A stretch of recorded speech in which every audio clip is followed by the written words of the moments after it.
He dumped me at a crowded restaurant, called me ugly in front of his friends, and said I should be thankful he ever looked my way. I smiled, stayed calm, let him walk. This morning, my phone's blowing up.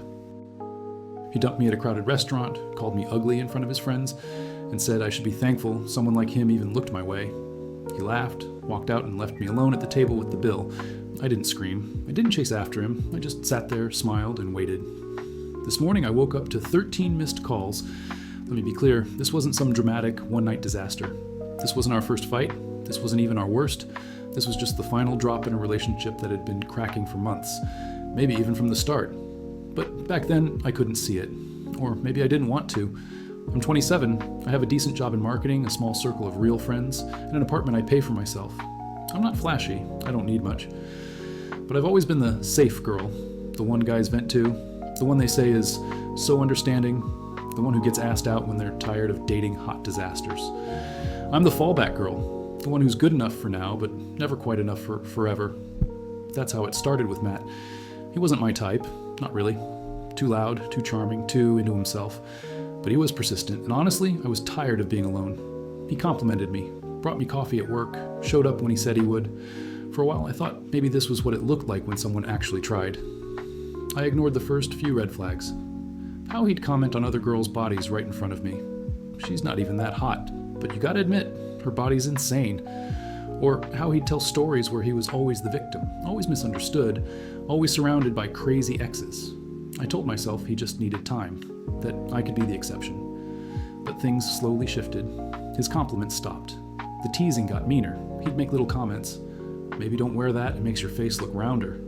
Or, you know you'd be really pretty if you just lost like 10 pounds. It wasn't constant, just enough to make me doubt myself, but not enough to make a scene. I started feeling smaller, quieter. I stopped wearing makeup around him because he said he liked me natural, but then he'd spend all night staring at Instagram models. I deleted photos from my feed because he said they were thirsty. I even skipped a friend's birthday once because he said I was too flirty when I drink. I thought I was doing the right thing. I thought compromise meant love. I thought being easy to be with would make him stay. And it did, until I wasn't convenient anymore. Looking back, I don't think Matt ever really loved me. I think he liked the way I made him feel. Safe, validated, like someone finally saw him the way he wanted to be seen. But love? Real love? That requires effort, accountability, vulnerability. And Matt didn't do any of that. He performed. At first it was subtle. He'd interrupt me mid-sentence when we were out with people. Not aggressively, just enough to shift the spotlight. If I laughed too loudly, he'd nudge me and whisper, "You're being kinda much." If someone complimented me, he'd lean in with a smirk and say, "You should have seen her in high school. Total nerd." Always with a laugh. Always just joking. I started shrinking around him, not out of fear, but out of exhaustion. It's a slow, quiet erosion, losing pieces of yourself to keep the peace. I stopped correcting him when he misrepresented stories I told. I let him steer conversations. I started saying, "You're right," just to end arguments that weren't really arguments, just ego tests. Then came the gaslighting. He'd say things like, "I never said that," when I'd bring up something hurtful. Or, "You're being sensitive again." My least favorite, "You're imagining things." That one always hit deep, because after a while I started believing it. Started thinking maybe I was too sensitive, maybe I was imagining it. And yet, somehow, I was still the one trying. I planned our dates. I remembered his co-workers' names. I bought him a birthday gift 3 months in advance because I overheard him mention a limited edition item he wanted. He forgot mine until the day of and gave me a gift card to a store I never shop at. But the worst part wasn't the neglect. It was the performance. Every time we were around others, friends, co-workers, his family, he transformed. Suddenly attentive, polite, generous. He'd kiss my cheek in public, call me babe, pull out my chair. People thought he was amazing. I started to wonder if I was the problem, if maybe I was ungrateful. Then came that night. His friends had invited us out to dinner, a new restaurant downtown, way above our usual budget. I offered to split the check since it wasn't really his idea. He said, "Don't worry, I got it," he insisted. I remember the way he smiled at the server like he was showing off. The first hour was fine. I made small talk, laughed when appropriate. I wore a dress I'd bought weeks ago and hadn't had a chance to wear. It wasn't tight or flashy, just elegant. I felt good, which was rare around him. That's probably what triggered it. Because the moment I started enjoying myself, when I leaned in to tell a story and his friend actually laughed, Matt's entire energy shifted. He leaned back in his chair, crossed his arms and said loudly, I don't know why you're acting like that dress makes you hot. Relax. You're lucky someone like me even dated you. His friends went silent. I blinked, stunned. One of them tried to laugh it off, said something like, "Brutal, bro," but no one joined in. Matt smirked, picked up his glass, and added, "You should honestly be more grateful. A girl like you? Come on." Then he stood up, looked at me like I was nothing, said, "You can get the bill, right?" and walked out. No explanation, no argument, just gone. People stared. One couple whispered. A server avoided eye contact as she brought the check. I sat there, completely still, no tears, no shaking hands, just this strange, heavy quiet inside me, and then I smiled. Not because I was okay, I wasn't, but because in that moment I knew something he didn't. He'd made the biggest mistake of his life. I paid the bill, quietly. I even tipped well. I remember folding the receipt neatly and placing it into my purse like I was going to file it later. I wasn't. I just needed something to do with my hands, something that didn't involve grabbing my phone and texting him 1,000 things I'd regret. I walked out of the restaurant alone, heels clicking on the sidewalk, my breath fogging in the cold. It wasn't even sadness yet, just shock. Not even because he'd humiliated me, not even because I saw pity in the eyes of strangers. It was because I'd let it get this far.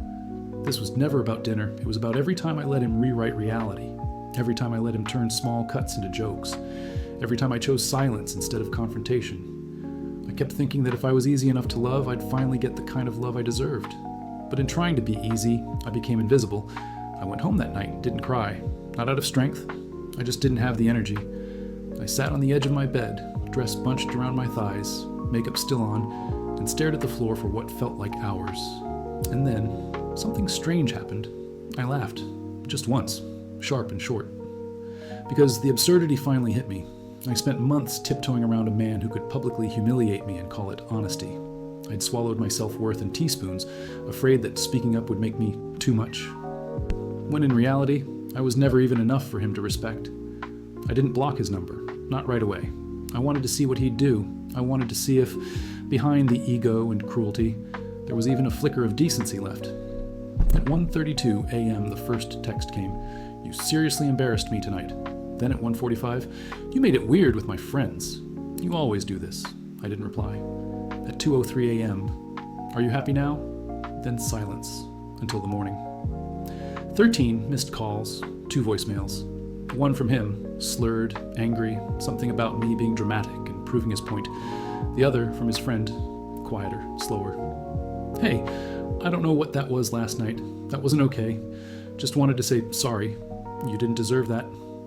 That message, that tiny piece of validation from someone who barely knew me, cracked something in my chest. Because I realized I'd been waiting for him to say that, for months, years maybe. But he never would. I spent the entire weekend offline. No texts, no Instagram, no calls, just me, my dog, and a blank notebook I hadn't touched since college. I started writing down everything, not just what he said, but what I didn't. All the times I let things slide, all the things I should have said, all the ways I betrayed myself by staying quiet, page after page, hour after hour, until it wasn't a breakup anymore. It was an autopsy. I wasn't grieving him. I was grieving the version of me who thought I needed him. By Monday, I'd heard nothing, and honestly, that felt like closure. He'd made his move. I'd stayed silent. End of story. But Tuesday morning, something shifted. I got a text from one of his friends, not someone I was close to, just one of the guys who sat at that dinner table. "Hey, are you okay? I don't know what Matt told you, but we all saw what really happened, just so you know." And then another. "Also, not sure if you heard, but he got kicked from the group chat. Kind of blew up on everyone." Apparently, Matt had tried to spin the story, said I overreacted, embarrassed him, played the victim. But his friends weren't buying it. One of them, the guy who had a quiet crush on me since day one, he never said it, but women know, called him out. Said, "You humiliated her in public and bounced. You think that's cool?" Matt exploded. Told them they were too sensitive. Accused one of them of flirting with me, which was rich considering he'd once told me he could cheat if he wanted because most girls would say yes. Long story short, he got kicked from his own friend group. He tried calling me again that night. No voicemail this time. Just a missed call. Then another. Then 3 more over the next hour. I didn't answer. On Wednesday, I got flowers delivered to my job. No card, just a bouquet of lilies, my favorite, which pissed me off more than if he'd sent nothing, because it meant he remembered. It meant he could pay attention when it served him. He started sending texts, not furious ones like before, software slippery. I messed up. I should have never said that. You didn't deserve it. Can we talk? Then, I miss you. I didn't respond. Because here's the thing about closure. Once you find it inside yourself, no one can take it from you. And I'd already buried the version of me who would have melted at that apology. But Matt wasn't done. Friday morning, I walked into work and my coworker handed me a coffee. Some guy dropped this off for you. It was my regular order, from his favorite cafe, the one across town where we used to go after Sunday mornings in bed. The barista had written my name on the cup with a smiley face. I threw it out, not because I didn't want it, but because I wasn't going to sip nostalgia on his terms. Then that night, 11:13 p.m., he sent one last message. You were the best thing that ever happened to me. I don't know how to fix this. Please. I just want to talk. And for the first time since the dinner, I replied, just one word. No. After I sent that one-word text, no, I turned off my phone for the night. No theatrics, no overthinking, just silence. And in that silence, I felt something shift.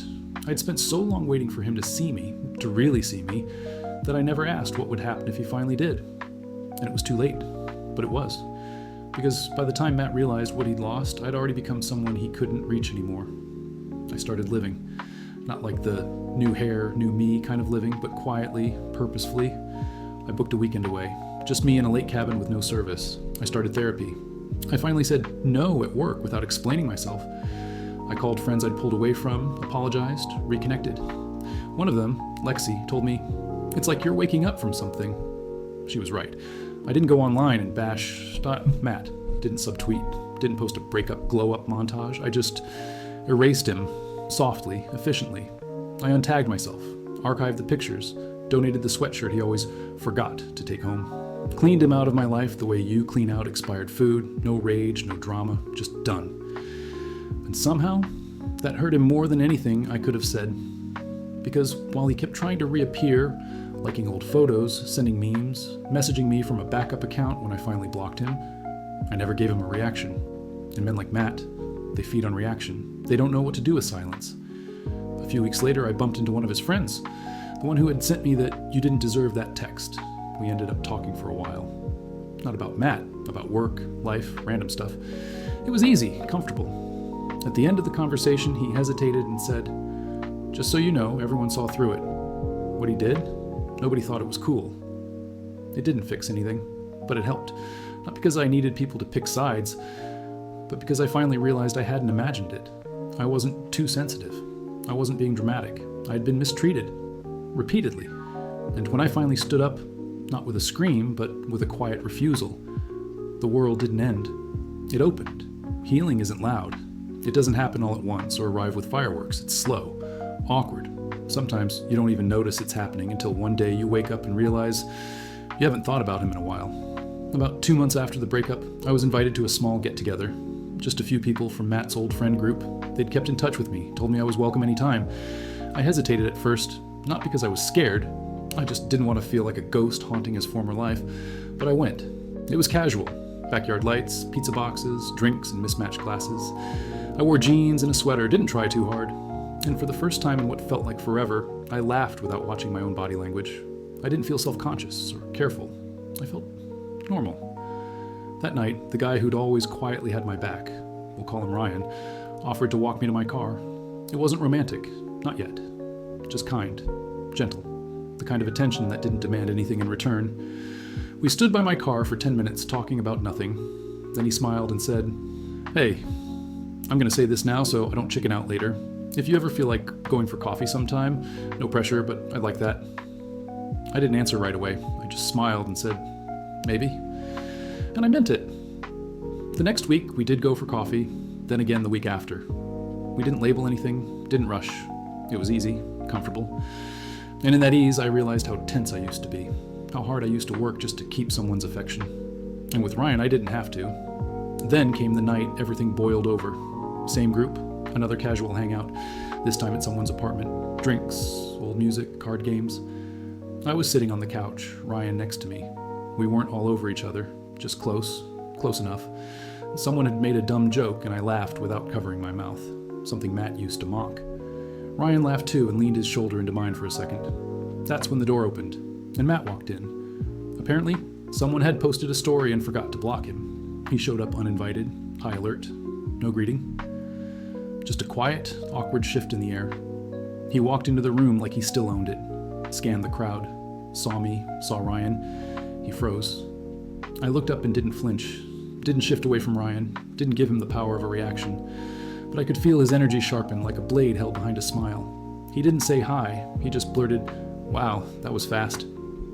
The room fell quiet. I tilted my head slightly calmly and said, "Excuse me?" He scoffed. "You move on pretty quick. Guess that says a lot." Ryan sat up straight, didn't touch me, but he didn't move either. Matt kept going. Kind of crazy, actually. 1 second you're playing the victim, next second you're with my friend. Were you two talking the whole time? That was the moment. Everyone in the room shifted. Not physically, emotionally. No one laughed. No one backed him. It was like they all collectively realized they'd been watching this movie before and they didn't like how it ended. One of the girls, someone who used to be pretty neutral, said, "Matt, maybe you should leave." He blinked. "I just think it's messed up. No one sees that?" And then Ryan, still calm, said, "What's messed up is how you treated her. You don't get to police her happiness now." That hit. Matt looked around like he was waiting for backup. No one said a word. I didn't need to scream. I didn't need to humiliate him. Because this time, the room itself did that for me. He stood there a moment longer, deflated, uncertain, then turned and left without saying another word. The door clicked shut behind him and someone turned the music back on. Conversation slowly returned. And just like that, he was gone. This time, for good. It's been almost 6 months since that night in the restaurant. The version of me that sat there, frozen with a forced smile and a full bill, she's gone. Buried with every apology I never got, every insult I excused, and every piece of dignity I traded for crumbs of validation. I don't miss her, but I honor her, because she stayed long enough for me to learn what I'd never want again, and she left the second I was ready to stop surviving and start living. Matt texted me one last time after the apartment incident. Just 2 words. "I'm sorry." I didn't reply, because by then, I wasn't angry, I wasn't hurt, I was indifferent. And indifference is louder than rage to someone like him. I don't think about him much anymore. When I do, it's like remembering a movie I watched once and didn't enjoy. Blurry at the edges, with a familiar ending I never want to sit through again. Ryan and I? We're still figuring it out. There's no grand love story yet. Just 2 people learning how to exist beside each other without fear. He never tries to fix me, he just listens. And when I laugh too loud, he laughs louder. But this isn't about him either, it's about me. I learned that strength isn't being unbreakable. It's breaking and still choosing to rebuild, on your own terms, in your own time. I no longer measure my worth by how softly I speak or how little space I take up. I don't apologize for laughing, for saying no, for asking for what I need. And most of all, I don't wait to be chosen. I choose myself, every damn day.